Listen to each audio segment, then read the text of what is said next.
اعوذ باللہ من الشیطان الرجیم بسم اللہ الرحمن الرحیم۔ سورہ نساء آیت نمبر 42 تک ہم نے پچھلا درس مکمل کیا تھا۔ یہاں سے ہم اب آیت نمبر 43 سٹارٹ کر رہے ہیں۔ آیت ہے اعوذ باللہ من الشیطان الرجیم یا ایہا الذین آمنوا لا تقربوا الصلاة وانتم سکارى حتی تعلموا ما تقولون لا عابری سبیل حتی تغتسلوا۔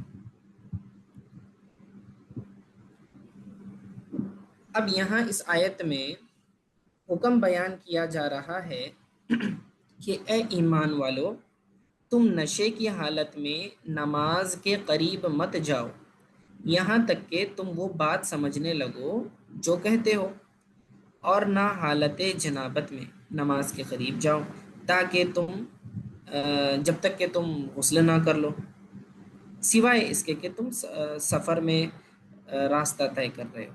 ٹھیک ہے، پھر آگے اس کے اور بھی بیان کی گئی ہیں باتیں۔ اب یہاں آیت کے الفاظ پر غور کریں۔ یا ایھا الذین آمنوا، اے ایمان والو، ٹھیک ہے، مخاطب ایمان والے ہیں۔ لا تقربوا الصلاۃ، لا نفی کے لیے، تقربوا فعل مضارع ہے، ٹھیک ہے، اسی لیے لا کے ذریعے نفی کی جاتی ہے۔ فعل ماضی ہو تو ما کے ذریعے نفی کی جاتی ہے۔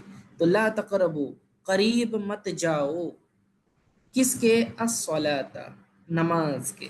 ٹھیک ہے، نماز کے قریب نہ جانے کا کیا مطلب؟ یہ کوئی فزیکل چیز تو نہیں ہے کہ اس کے قریب چلی جائے۔ تو یہاں مطلب یہ ہے ای لا تصلوا، کہ تم صلاۃ مت پڑھو، یعنی تم نماز مت پڑھو۔ نماز کے قریب مت جاؤ کا مطلب ہے نماز مت پڑھو۔ ٹھیک ہے، آگے بات آ رہی ہے اس حال میں کہ وَأَنْتُمْ سُكَارَىٰ، جب تم حالت نشے میں ہو، نشے کی حالت میں تم نماز مت پڑھو۔ ٹھیک ہے، اب یہاں پر وقف کرنا جائز نہیں ہے۔ کہاں؟ لا تقربوا الصلاۃ پر وقف کرنا جائز نہیں ہے۔ کیا وجہ ہے؟ کیونکہ اس سے معنی میں فساد پیدا ہوتا ہے۔ کیا فساد پیدا ہو رہا ہے؟ دیکھیے، میں نے کیا کہا؟ یا ایھا الذین آمنوا لا تقربوا الصلاۃ، اے ایمان والو نماز کے قریب مت جاؤ۔ اگر میں نے یہاں وقف کیا تو ایسا لگے گا کہ اللہ تعالیٰ نماز پڑھنے سے روک رہا ہے۔ عام لوگوں کو غلط فہمی ہو جائے گی کہ بھئی نماز نہیں پڑھنا ہے، قرآن میں تو اللہ نے کہا کہ نماز نہیں پڑھنا ہے، سمجھے؟ اور آپ ہمیں فورس کرتے ہو کہ بھئی 5 وقت کی نماز پڑھو۔ تو اس طرح وقف بے جا کرنے کی وجہ سے معنی میں فساد پیدا ہوتا ہے، کیونکہ آگے بات پوری نہیں ہوئی، یہاں پر جملہ آگے چل رہا ہے وَأَنْتُمْ سُكَارَىٰ، اس حالت میں کہ تم نشہ کر رہے ہو، یعنی کہ نشے کی حالت میں تم نماز کے قریب مت جاؤ۔ پہلی بات، شراب حرام ہے، مکمل حرام ہے، ایک قطرہ بھی پینا اس کا کیا ہے؟ حرام ہے۔ ٹھیک ہے، اور شراب پی کر نماز کی طرف جانا یا نماز پڑھنے کے لیے جانا وہ تو بعد کی بات ہے۔ ابتدائی زمانہ میں حضور علیہ الصلاۃ والسلام کے زمانے میں جب احکام نازل ہو رہے تھے تو ابتدا میں شراب حرام نہیں تھی، لوگ شراب پیا کرتے تھے۔ ٹھیک ہے، صحابہ بھی شراب پیا کرتے تھے، لیکن یہ کب کی بات ہے؟ جب کہ شراب کی حرمت نازل نہیں ہوئی تھی۔ روایت ہے ایک مرتبہ حضرت عبد الرحمن بن عوف رضی اللہ تعالیٰ عنہ نے کھانا بنایا اور شراب بھی ساتھ میں رکھی۔ پھر اس کے بعد جو بڑے بڑے افاضل صحابہ ہیں ان کو دعوت دی، ایک جماعت کو دعوت دی۔ ٹھیک ہے، اور یہ اس وقت کی بات ہے جب کہ شراب مباح تھی، حرمت کا حکم نہیں آیا تھا کہ شراب حرام ہو گئی، اس زمانے کی بات ہے۔ تو ان تمام نے کھانا کھایا اور اس کے بعد شراب پی۔ پھر اس کے بعد ایسا ہوا کہ مغرب کی نماز کا وقت آ گیا، کھانا کھانے کے بعد، شراب پینے کے بعد۔ پھر اس کے بعد ان میں سے ایک شخص جو ہے نماز کے لیے کھڑا ہوا، یعنی نماز پڑھ رہا تھا، اور پھر اس نے قرأت کی۔ اور قرأت کیسے کی؟ کہا قل یا ایھا الکافرون، کہہ دو کہ اے کافرو، اعبد ما تعبدون، کہ میں اس کی عبادت کرتا ہوں جس کی تم عبادت کرتے ہو۔ معاذ اللہ۔ اب مجھے بولیے معنی میں کتنا فساد پیدا ہو گیا۔ آیت اصل میں کیا تھی؟ لا اعبد ما تعبدون ہے نا، تو وہ لا غائب ہو گیا، تو معنی پورا الٹا ہو گیا۔ اصل میں کیا تھا کہ اے کافرو، آپ فرما دیجئے اے کافرو جن کی تم عبادت کرتے ہو ان کی عبادت میں نہیں کرتا ہوں، برابر یہ کہنا چاہیے تھا، لیکن انہوں نے لا کو کیا کر دیا، ڈراپ کر دیا، نشے کی وجہ سے ان کو سمجھا نہیں، تو تلاوت میں ان سے غلطی ہو گئی، تو انہوں نے لا کی جگہ کیا پڑھ دیا، قل یا ایھا الکافرون اعبد ما تعبدون بول دیا کہ میں اس کی عبادت کرتا ہوں جس کی تم عبادت کرتے ہو۔ اب مجھے بتاؤ یہ شرک ہے کہ نہیں ہے؟ اس سے شرک کا شبہ پیدا ہو رہا ہے، کیونکہ کافر یا مشرک کس کی عبادت کرتے ہیں؟ بتوں کی کرتے ہیں، اور ہم نماز میں اگر یہ کہیں کہ ہم بھی جو ہے انہی کی عبادت کرتے ہیں جن کی تم عبادت کرتے ہو، تو معنی کتنا بگڑ گیا، یعنی اعتراف شرک جیسا ہو گیا۔ پھر آگے انہوں نے کہا وَأَنْتُمْ عَابِدُونَ مَا أَعْبُدُ، ٹھیک ہے، اور تم جو جو عبادت کرتے ہو تو وہ ہم عبادت کرتے ہیں، ایسا مطلب ہو گیا۔ تو اسی طرح آخر تک انہوں نے پڑھا۔ تو یہاں ان تمام وَأَنْتُمْ لَعَابِدُونَ مَا أَعْبُدُ، تو وہ جہاں جہاں لا تھا نا، وہ تمام لا کو انہوں نے کیا کر دیا، ڈراپ کر دیا۔ تو پھر حال یہ ہو گیا کہ یہ غلطی، قرأت کی غلطی کی وجہ سے اللہ تعالیٰ نے انہیں حالت نشہ میں نماز پڑھنے سے روک دیا۔ اب شراب کلیتاً ایک دم حرام نہیں ہوئی، شراب جو ہے تدریجاً یعنی دھیرے دھیرے کر کے حرام ہوئی، 3 ادوار میں۔ پہلے اللہ تعالیٰ نے حکم نازل کیا تھا کہ شراب میں جو ہے نفع سے زیادہ نقصان ہے، تاکہ اس حکم دینے کے بعد لوگوں کے دل میں شراب کی اہمیت کم ہو جائے اور نفرت پیدا ہو، ٹھیک ہے، یہ پہلا حکم آیا۔ اس کے بعد فرمایا کہ جب تم نشے کی حالت میں ہو تو نماز کے قریب مت جاؤ۔ پھر اس کے بعد جب لوگوں کو اس کی بھی عادت پڑ گئی تو پھر تیسرا حکم آیا، فرمایا کہ شراب اب کلیتاً حرام ہو گئی۔ ایسا کیوں کیا؟ ایک ساتھ کیوں نہیں کہہ دیا کہ بھئی شراب حرام ہے؟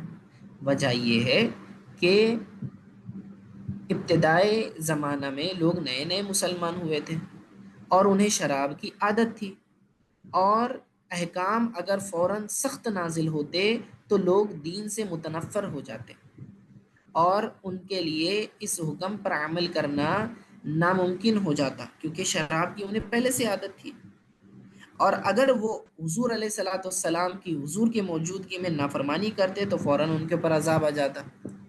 تو یہ ساری چیزیں نہ ہوں، اسی لیے اللہ تعالیٰ نے احکام تدریجاً نازل فرمائے، یعنی دھیرے دھیرے کر کے اس کے اندر سختی پیدا کی۔ پہلے تھوڑا سافٹ حکم تھا، پھر تھوڑا ہارڈ ہو گیا، اس کے بعد مزید ہارڈ ہو گیا۔ سمجھ میں آئی بات؟ تو پھر بعد میں ایسا ہوا کہ وہ لوگ نماز کے اوقات میں شراب نہیں پیتے تھے، لیکن جب عشاء کی نماز پڑھ لیتے تو شراب پی لیتے، اور جب صبح میں اٹھتے تو تب تک ان سے نشہ دور ہو چکا ہوتا۔ پھر اس کے بعد انہیں سمجھ میں آتی بات کہ ہم نے کیا کیا کہا تھا، پھر اس کے بعد اللہ تعالیٰ نے مکمل حرمت کا حکم نازل فرما دیا، ٹھیک ہے۔ تو یہاں جو فرمایا، یہ جو فعل نہیں استعمال کیا لا تقربوا الصلاۃ، اس سے مراد کیا ہے؟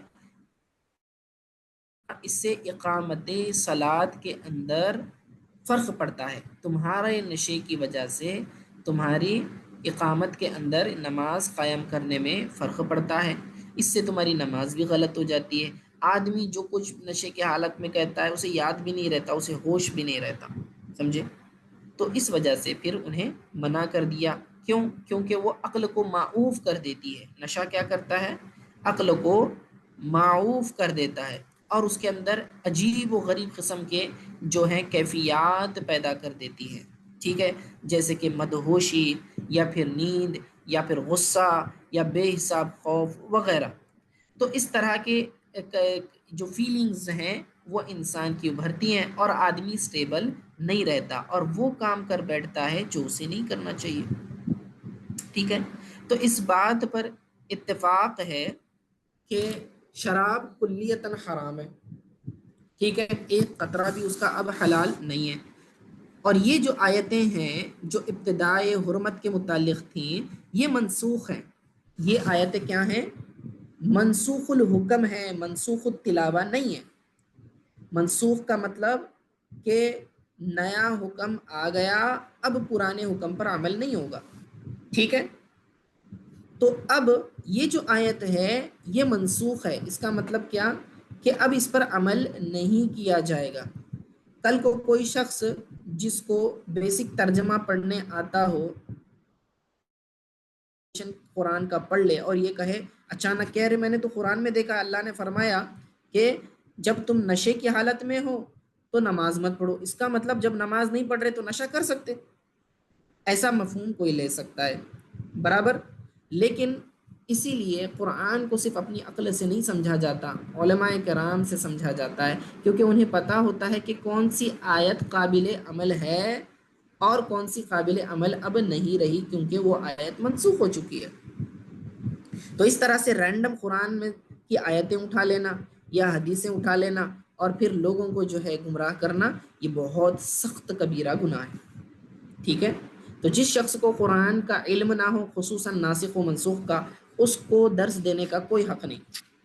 حضرت مولا علی رضی اللہ تعالیٰ عنہ کے زمانے میں ایک شخص مسجد میں درس دے رہا تھا، تو آپ نے اسے مسجد سے باہر نکلوا دیا، اٹھا دیا اس کو اور فرما دیا کہ تم ناسخ اور منسوخ کا علم نہیں رکھتے اور تم درس دینے چلے ہو. سمجھے؟ تو ان کو مسجد سے نکال دیا. تو یہ اس زمانے میں صحابہ کی احتیاط تھی، اور آج جو ہیں لوگ کتنے بے احتیاط ہو چکے ہیں. تو جس کو لگتا ہے کہ بھئی آیت کا جو ترجمہ ہے وہی اس کی مراد ہے، یہ سمجھ لیتے ہیں، یہ سب سے بڑی غلط فہمی ہے. کیونکہ آیت کا ترجمہ کچھ اور ہے لیکن مراد اس سے کچھ اور ہے. برابر.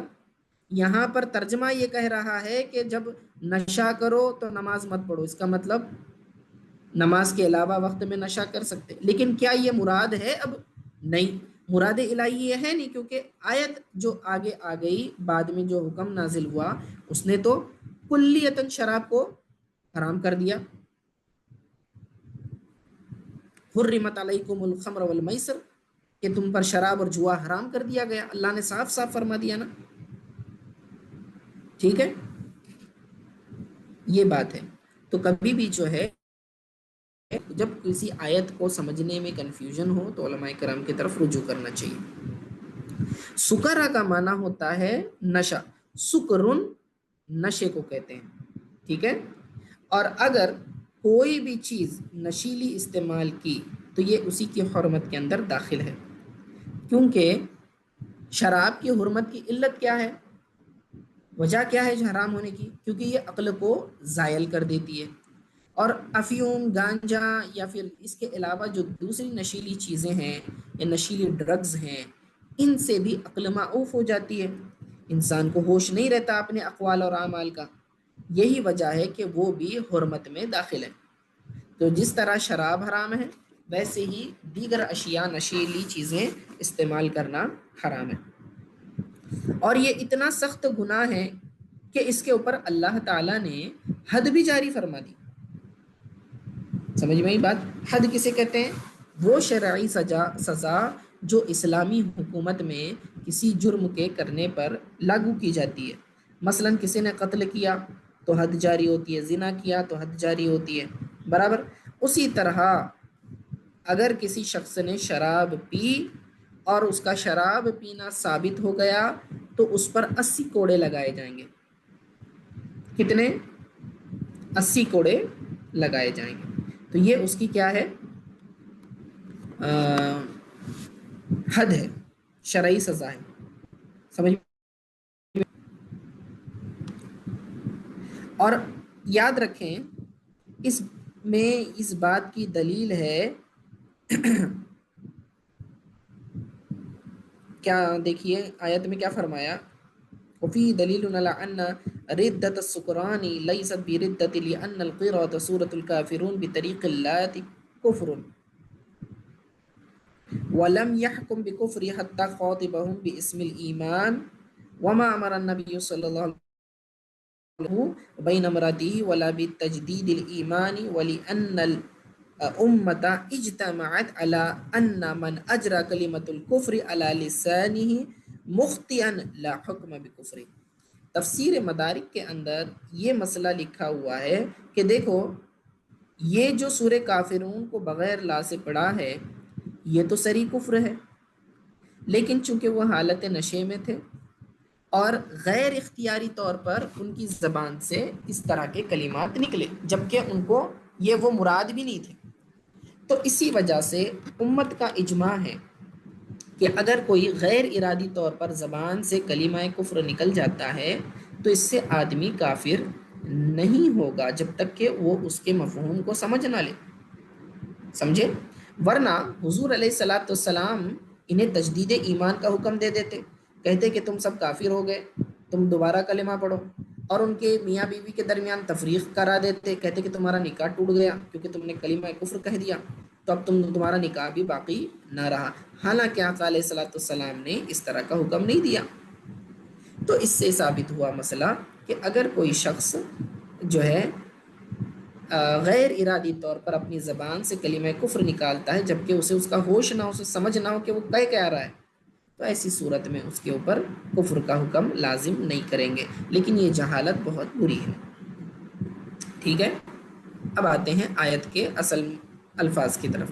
یا ایھا الذین آمنوا، اے ایمان والو، لا تقربوا الصلاۃ، تم نماز کے قریب نہ جاؤ، یعنی نماز نہ پڑھو، وانتم سکارا، اس حال میں کہ تم نشے کی حالت میں ہو، جب تم نشے کی حالت میں ہو، ٹھیک ہے، من الشراب لأن سبب نزولها صلاۃ جماعۃ فی حال السکر، ٹھیک ہے، اس کے نزول کا سبب کیا تھا کہ نشے کی حالت میں جماعت کے ساتھ نماز پڑھی گئی تھی، ٹھیک ہے، حتی تعلموا ما تقولون، یہاں تک کہ تم جان لو جو تم کہہ رہے ہو، جان لو جو تم کہہ رہے ہو مطلب کہ بِأَن تصحو، ٹھیک ہے، تصحو ہے یہاں، تصحو یہ صحت والی حالت ہے، یعنی کہ جب نشہ ختم ہو جاتا ہے، یہ سکر کی ضد ہے، سکر مطلب نشے والی حالت،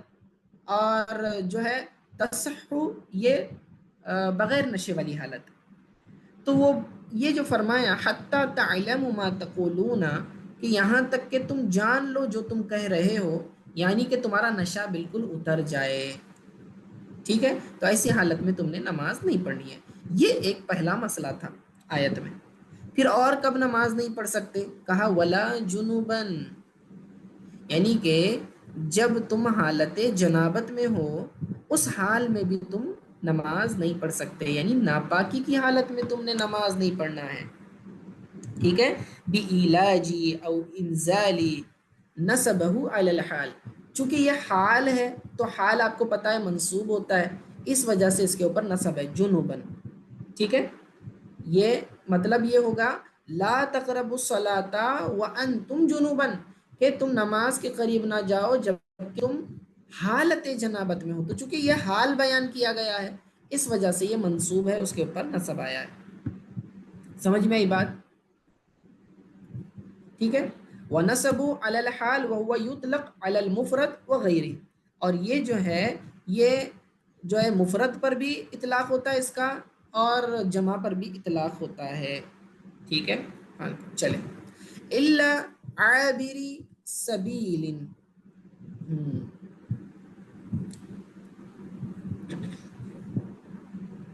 اب یہ جو انہوں نے کہا کہ وَهُوَ يُطْلَقُ عَلَى الْمُفْرَدِ وَغَيْرِهِ، کیا معنی ہے اس کا؟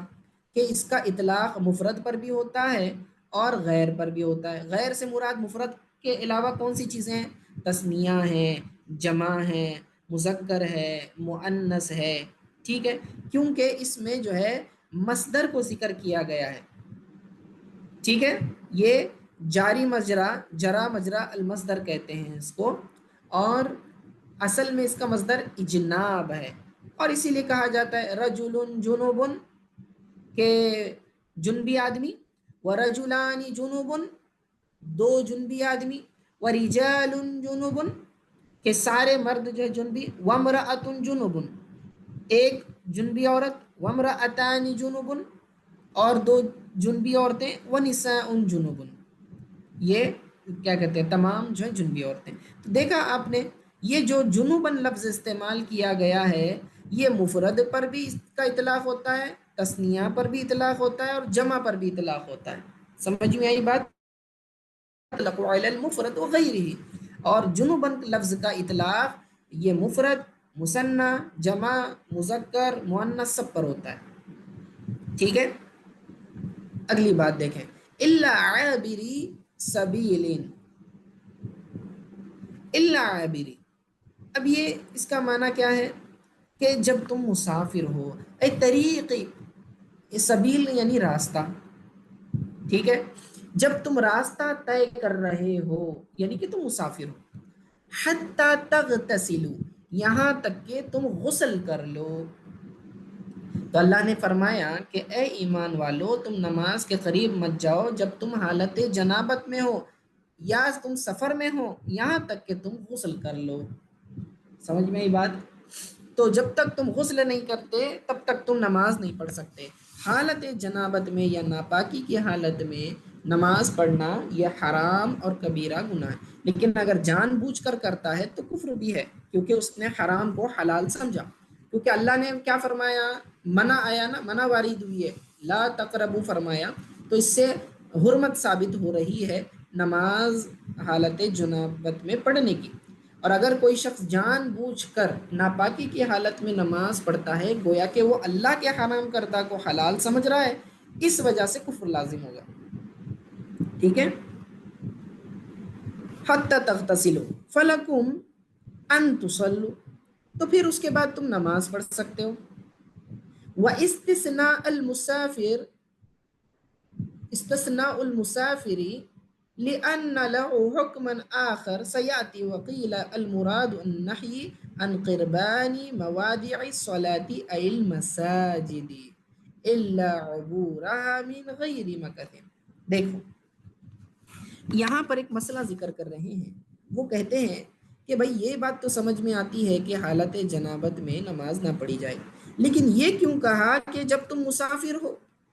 یہ مسافر ہونے سے نماز کا کیا تعلق؟ بھئی مسافر کیا نماز نہیں پڑھتا ہے؟ نماز تو وہ بھی پڑھتا ہے، قصر پڑھتا ہے، 4 کو 2 کر لیتا ہے. تو پھر یہ کیوں کہا الا عابر سبیل، جب کہ تم مسافروں کے طریق پر ہو؟ تو اس میں مسافر کا استثناء جو کیا گیا ہے وہ اس لیے ہے کیونکہ مسافر کے لیے مزید حکم آگے آ رہا ہے. آیت کے آگے نیا حکم آ رہا ہے، اس کے لیے بتایا جا رہا ہے. جنبی شخص ہو، مسافر ہو، یعنی کہ آدمی جنابت کی حالت میں ہو اور سفر بھی کر رہا ہو تو اس کے لیے ایک مزید حکم آگے ارشاد ہو رہا ہے. تو اس لیے اس کو یہاں سے ایکسکلوڈ کر دیا گیا. یہ بات سمجھ میں آ گئی؟ سوائے اس کے کہ تم سفر میں ہو. دیکھو معنی دوبارہ سنو. کیا فرمایا کہ اے ایمان والو تم نماز کے قریب نہ جاؤ جب تم حالت جنابت میں ہو، سوائے اس کے کہ تم سفر کر رہے ہو، یہاں تک کہ تم غسل کر لو. تو یہاں سے مسافر جنبی کو الگ کر دیا گیا کیونکہ اس کا حکم آگے آ رہا ہے. اور یہ بھی کہا گیا ہے، اور وہ حکم کیا ہے؟ وہ تیمم کا حکم ہے جو آگے آیت میں ذکر کیا جائے گا. ٹھیک ہے. اور یہ بھی کہا گیا ہے کہ اس سے مراد کیا ہے؟ یہ جو مراد نہیں ہے، یہ جو کہ نماز کے قریب مت جاؤ جو فرمایا، اس سے مراد نماز کا پڑھنا مراد نہیں لیا جا رہا، بلکہ ان قربانی موادع الصلاۃ، یعنی نماز پڑھنے کی جگہوں کے قریب مت جاؤ یہ کہنا چاہ رہے ہیں. یعنی نماز کہاں پڑھی جاتی ہے؟ مسجد میں پڑھی جاتی ہے. تو اس کا مطلب یہ ہے کہ حالت جنابت میں اگر کوئی شخص ہو اور وہ گزرنا چاہتا ہو تو مسجدوں کے اندر نہ جائے. ٹھیک ہے. مسجد کے اندر نہ جائے، یہ جائز نہیں ہے، یہ اس کے لیے حرام ہے. ٹھیک ہے. اب یاد رکھیں اس میں اختلاف ہے. یہاں جو مصنف رحمۃ اللہ علیہ نے یہ فرمایا، امام جلال الدین سیوطی کیا ہیں؟ شافعی المذہب ہیں. تو جب کبھی جلالین میں وہ فقہی مسئلہ ذکر کریں گے تو وہ فقہ شافعی نہ کہ فقہ حنفی کے مطابق. تو اس میں آپ نے بڑی احتیاط کرنی ہے. اب انہوں نے ایک مسئلہ ذکر کیا، یہاں فرمایا کہ الا عبورہا من غیر مکث. یہ مکث ان کا معنی ہوتا ہے ٹھہرنا. من غیر مکث کا مطلب بغیر ٹھہرے، مسجد میں بغیر رکے اگر آپ گزر جاتے ہیں مسجد سے حالت جنابت میں تو یہ جائز ہے، یہ مسئلہ انہوں نے ذکر کیا، حالانکہ احناف کے نزدیک یہ جائز نہیں۔ فقہ حنفی میں مسجد سے گزرنا بھی جائز نہیں ہے، سمجھے؟ یہ مسئلہ جو ہے امام شافعی کا ہے، امام شافعی فرماتے ہیں کہ وہ حالت جنابت میں مسجد سے گزر سکتا ہے بغیر ٹھہرے، یعنی رکنا نہیں، سٹاپ نہیں لینا، ہالٹ نہیں کرنا، سیدھا گزر جانا، تو پھر اس کو گزرنا جائز ہے لیکن رکنا جائز نہیں۔ جبکہ امام ابو حنیفہ رحمہ اللہ فرماتے ہیں لا یجوز له المرور فی المسجد، کہ مسجد سے گزرنا بھی اس کے لیے جائز نہیں ہے، سوائے اس کے کہ پانی وہاں پر موجود ہو یا راستہ ہی ویسا بنا ہو، سمجھے؟ تبھی پھر وہ جا سکتا ہے، ورنہ نہیں ہے۔ تو یہ مسئلہ سمجھ میں آ گیا آپ کو؟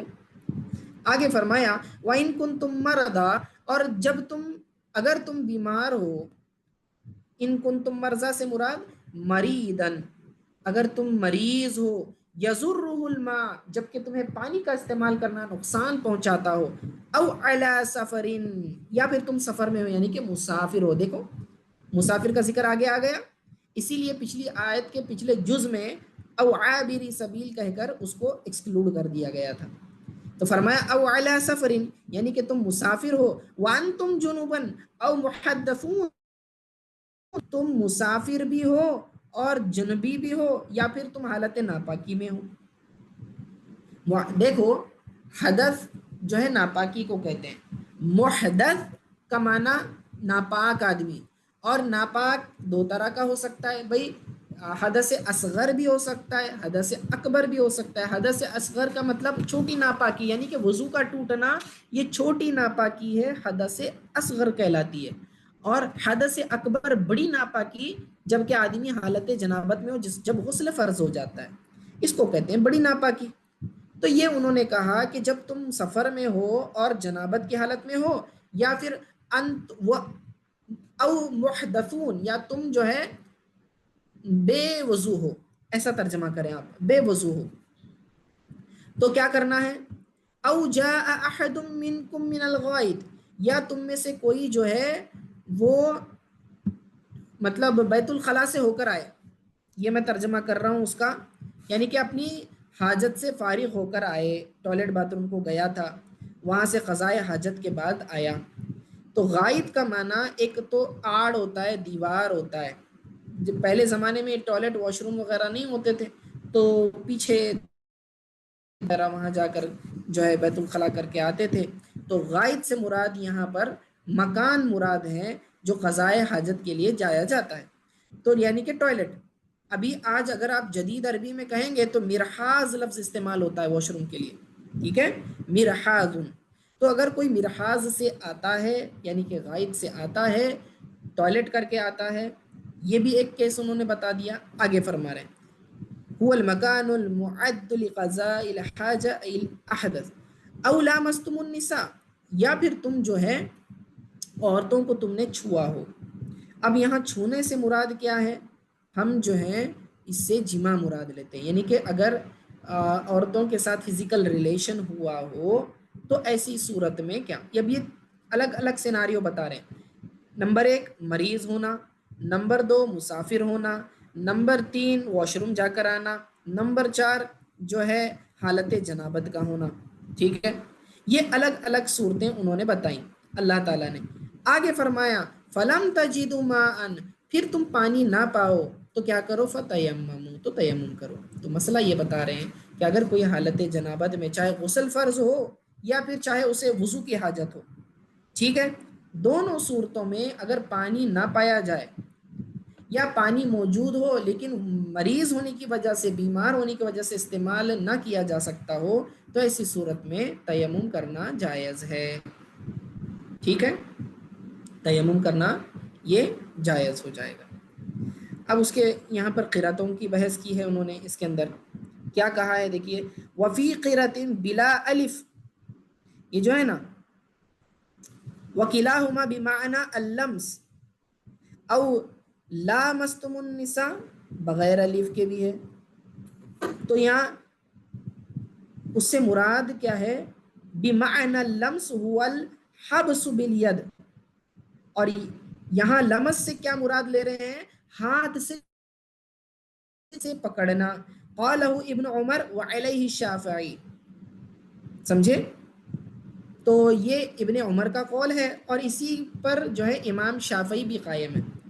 دیکھیے میں نے آپ کو پہلے بھی کہا کہ علامہ جلال الدین سیوطی رحمہ اللہ فقہ شافعی کے مطابق آپ کو مسئلہ بیان کریں گے.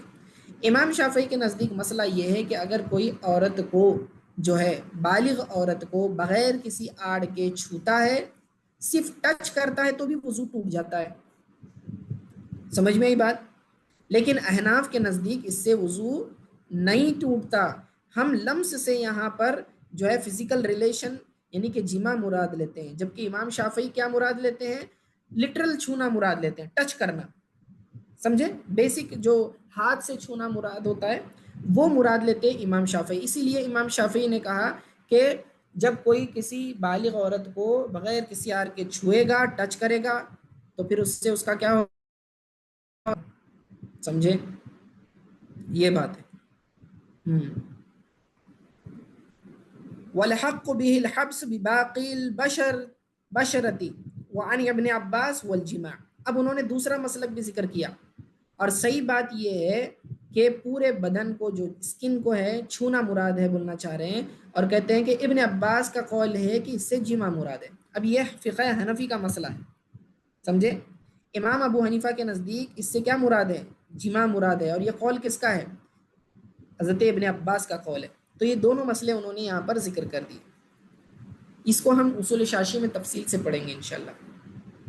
فلم تجدوا ماء، تو پھر اگر تمہیں پانی نہ ملے، یعنی کہ پاکیزگی حاصل کرنے کے لیے، نماز پڑھنے کے لیے تم نے جو ہے پانی تلاش کیا تو بھی نہیں ملا، اس کو ڈھونڈا تو بھی نہیں ملا، تفتیش بھی کی تو بھی نہیں ملا، پھر اس کے بعد مل بھی گیا تو اس کو استعمال نہیں کر سکتے تھے، مریض تھے، تو ایسی تمام صورتیں کہتے تطہرون به للصلاة بعد الطلب والتفتیش وهو راجح الى ما عاد المرضى ما عدا المرضى. ٹھیک ہے؟ اور یہ مریض کے علاوہ کے لیے ہے کہ جب اگر آپ کو پانی نہ ملے تو آپ کو تفتیش کرنا ضروری ہے. صرف گیس نہیں کرنا ارے بھائی پانی نہیں ہوگا اس لیے میں تیمم کرتا ہوں، نہیں، بلکہ آپ کو پوچھنا پڑے گا، جانا پڑے گا، ادھر ادھر ڈھونڈنا پڑے گا، تلاش کرنا پڑے گا، اور تلاش کرنے سے نہ ملے تو پھر تم تیمم کر سکتے ہیں. ٹھیک ہے؟ فتیمموا صعیدا طیبا. تو فتیمم، تیمم کا معنی ہے قصد کرنا، ارادہ کرنا، یہ لفظی معنی ہے. تو فتیمموا اقصدوا بعد دخول الوقت، تو وقت کے داخل ہونے کے بعد، وقت کے داخل ہونے کے بعد. اگر وقت داخل ہونے سے پہلے تیمم کرے گا تو امام شافعی کے نزدیک یہ جائز نہیں ہے. ٹھیک ہے؟ لیکن ہمارے نزدیک، احناف کے نزدیک، وقت نماز کا شروع نہیں ہوا تو اور ایڈوانس میں تیمم کر رہا ہے تو بھی جائز ہے. ٹھیک ہے؟ فتیمموا صعیدا طیبا یعنی کہ پاک مٹی سے، صعیدا طیبا سے مراد پاک مٹی سے، ترابا طاہرا فاضربوه به ضربتين. کیسے تیمم کرنا ہے کہ پاک مٹی پر دوبارہ ہاتھ مارنا ہے. فامسحوا بوجوہکم، تو پھر اپنے چہروں کا مسح کرو، وَأَيْدِيكُمْ، اور پھر اپنے ہاتھوں کا مسح کرو، مع المرفقین یعنی کہ کہنیوں کے ساتھ، منہ، ٹھیک ہے، مٹی سے. تو یہ اس کے اندر دو ہی فرض ہیں تیمم میں، چہرے کا مسح کرنا اور ہاتھوں کا مسح کرنا. اور مسح کا مطلب کیا ہوتا ہے؟ ہاتھ پھیرنا. ٹھیک ہے؟ ان اللہ کان غفورا، ان اللہ کان عفوا غفورا، بے شک اللہ تعالی معاف فرمانے والا، مغفرت فرمانے والا ہے. ٹھیک ہے؟ چلیے یہاں پر بس کرتے ہیں. صلی اللہ تعالی علی خیر خلقہ محمد و آلہ وصحبہ اجمعین برحمتک یا ارحم الراحمین.